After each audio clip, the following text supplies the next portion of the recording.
พายตะคิน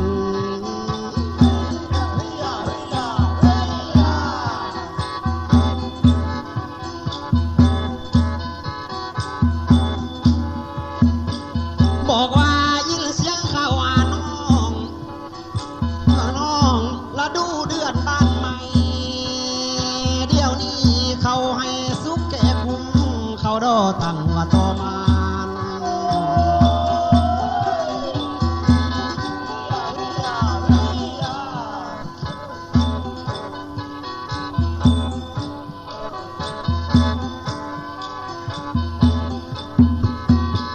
บอกว่า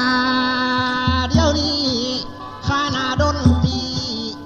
เมืองจำบอนนาเดินทางมาอันหนึ่งมาพ่อสมขอทางสมไม่มันอิ่มน้ำแน่เด้อวัน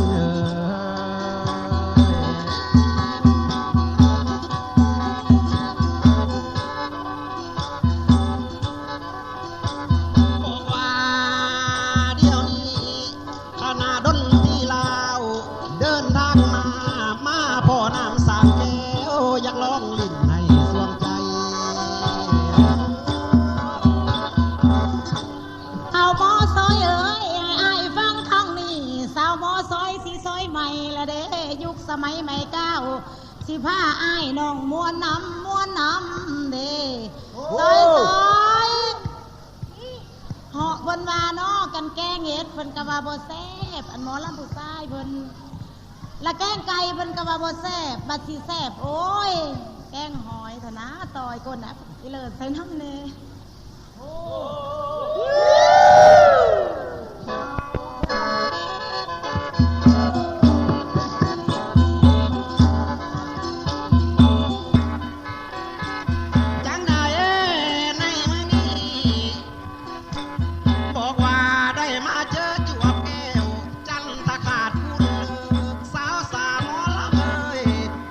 สิไปขุนไทยบ่ดวนมาคุณนาย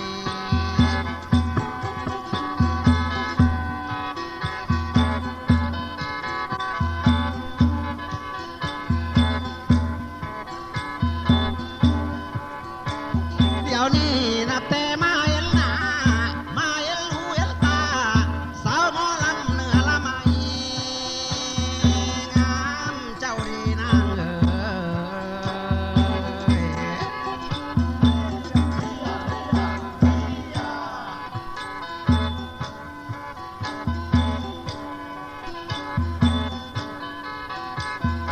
ว่าสาวหมอลำเอ้ยสิสร้างบุญปางใดจังสิได้เอ้ยว่าหมองอันหอมน้องระวางลำ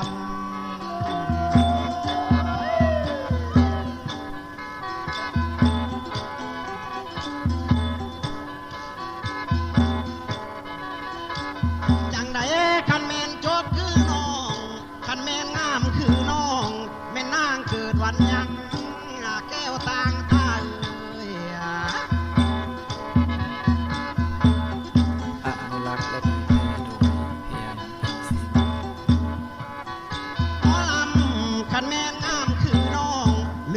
เกิดวันที่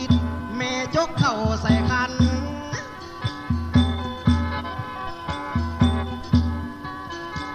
หมอลำหรือน้องเกิดวันจันทร์แม่จกเข้าใส่บาตรอ้ายอยากไปยาน้ำอยู่ใต้ห่มโพสีล่างเถื่อบุญละมี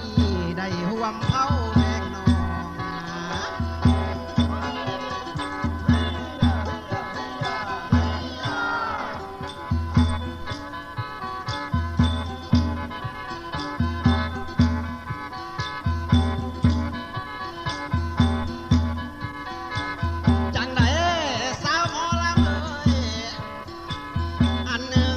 ก